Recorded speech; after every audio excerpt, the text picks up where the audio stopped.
Newton आज दुनिया के सबसे महान वैज्ञानिकों में से एक माने जाते हैं। आज आप न्यूटन के बारे में कुछ ऐसी बातें जानोगे जो शायद पहले ना जानते हो। न्यूटन का जन्म 1642 में हुआ था। जन्म के समय न्यूटन के जिंदा रहने की उम्मीद बहुत कम थी। आइजैक न्यूटन के पिता का नाम भी आइजैक न्यूटन ही था।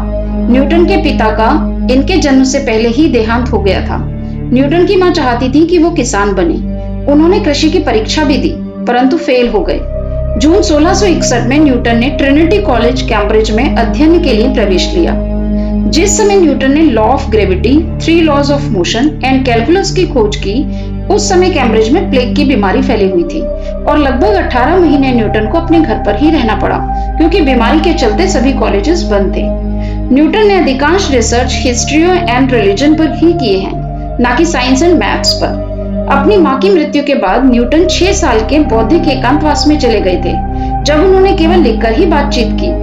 धरती सूर्य के चारों ओर गोल नहीं बल्कि अंडाकार घूमती है, ये बात न्यूटन ने ही बताई थी। आइजैक न्यूटन को कैलकुलस का आविष्कार करने में उतना ही समय लगा था जितना एक छात्र को इसे सीखने में लगता है।